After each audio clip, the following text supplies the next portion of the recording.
Welcome back to The Explainer. Today we are diving into something that literally affects every single one of us, and that is our longevity. Now, we aren't just talking about tacking a few extra years onto the end of your life, we are talking about actually adding life to your years.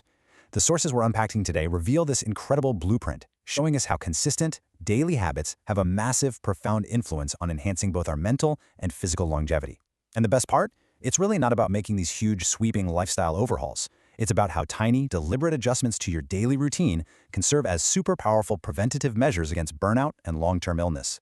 Here's a quick look at our roadmap for today. We'll be covering 1. The modern health dilemma, 2. Unplugging for mental clarity, 3. Movement as daily medicine, 4. The power of connection, and finally, 5. Recovery and lasting resilience. All right, let's jump right into Section 1, the modern health dilemma. So I want you to just think about this for a second. What if longevity didn't actually require winning some genetic lottery or spending hours grueling away at the gym? What if it literally just took 10 minutes? Well, the data's showing us that true longevity is actually a daily practice. It's built entirely on simple, incredibly accessible micro-habits that you can easily squeeze into even the busiest of schedules.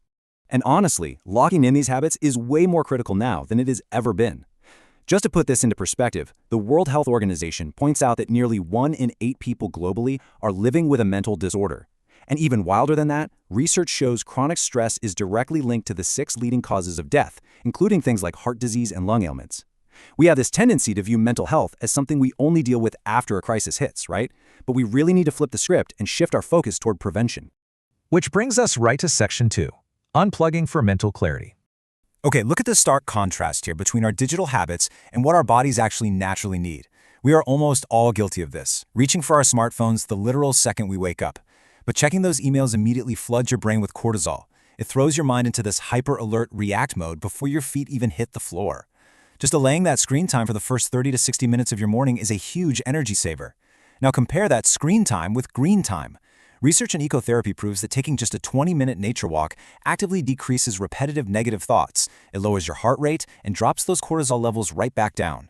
And the benefits of just stepping away from our screens are actually rigorously documented. A recent RepX study looked into digital detoxification, which is just a period where you voluntarily put the digital devices away. And the results? Totally remarkable. Participants saw their sleep quality shoot up, meaning they fell asleep way faster, so reduced sleep latency, and they slept a lot longer. On top of that, their overall cognitive performance improved, showing sharper attention and way better memory recall. So doing a digital detox is literally upgrading your brain. But hey, what happens when you're stuck in the middle of a super stressful workday and you can't exactly just wander outside for a nature walk? Well, you can tap into mindful breathing. When stress hits, our breathing gets super shallow. But by using the 4-7-8 breathing technique, you actually stimulate your vagus nerve. That sends a direct biological message to your body telling it to just relax. It's so simple. You breathe in slowly for 4 seconds, you hold it for 7, and you slowly exhale for 8. It's a fantastic micro habit you can pull out anywhere to instantly calm your nervous system. Okay, moving on to Section 3, Movement as Daily Medicine. You might know Dan Buettner from his amazing research on the blue zones. Those are the specific regions of the world where people live the longest. He noted that longevity isn't about massive, dramatic interventions at all. Living longer and feeling better is literally just the sum of a few small, easy choices that you can incorporate into your everyday life. It's all about consistently choosing these health-oriented behaviors. That is where the real magic happens. And a totally perfect example of this is regular movement. We're talking about just 30 minutes of brisk walking a day. It acts as an incredible weight-bearing exercise that strengthens your bones, drops your risk for heart disease and diabetes, and releases this awesome flood of mood-boosting endorphins. And if carving out 30 straight minutes feels impossible for you, no problem. Break it down into 3 10-minute micro-habits. In fact, the Blue Zone's research even points out that simply getting a dog is a fantastic longevity hack, basically because it forces you into a routine of regular, daily walks. Of course, you've got to pair that movement with the right fuel. Your diet directly, fundamentally impacts your mental health because of the gut-brain link. Your body's serotonin, which is a major mood stabilizer, is actually produced mostly in your gut. So hydrating first thing in the morning flushes out toxins, and prioritizing balanced nutrition with a really nutrient-rich breakfast prevents those nasty blood sugar spikes and crashes that end up triggering anxiety and irritability later on in your day. Let's shift gears a bit. Section 4, the power of connection. Now this is a real game changer. A fascinating Harvard study tracked 28,000 people over an average of 5 years to see how often they socialized compared directly to their survival rates, and what they found formed this incredibly clear hierarchy. People who socialized occasionally lived longer than those who never did. monthly beat occasionally, weekly beat monthly. But at the end of the 5 years, the absolute clearest finding was that the group who socialized daily lived the absolute longest.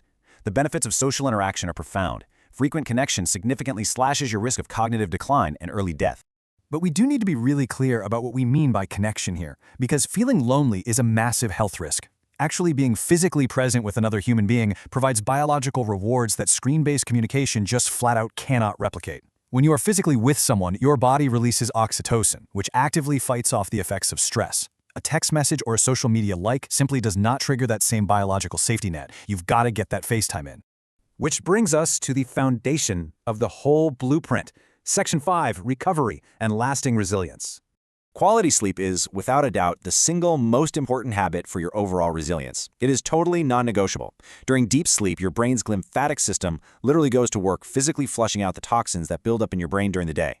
Without getting a consistent 7 to 8 hours of sleep, your amygdala, which is the emotional center of your brain, becomes completely hyperactive. That means you are waking up already primed to overreact to stress before the day even begins. But we also have to actively recover our mindset. See, humans are biologically hardwired with this negativity bias to always be scanning for potential threats. But the good news is we can rewire that through a daily practice of gratitude. Keeping a journal where you jot down just 3 positive things every single day actively breaks that cycle of negative rumination. And studies actually show this simple little act not only increases positive emotions, but can literally lower your blood pressure. And finally, part of recovery is just prioritizing joy. You need to seek out flow activities. Those things where you are so engaged that you completely lose track of time. Whether that's playing an instrument, creating some art, or even just cooking a great meal. These are not just silly indulgences. Spending just 30 minutes a week engaging in a hobby purely for the joy of it is a critical biological mechanism for your brain to recover from chronic stress. So there you have it. We've explored the blueprint. We've seen exactly how simple, consistent daily habits, from just delaying your morning screen time and taking short nature walks, to socializing daily and prioritizing deep sleep, have this profound influence on protecting your mental and physical longevity against chronic diseases and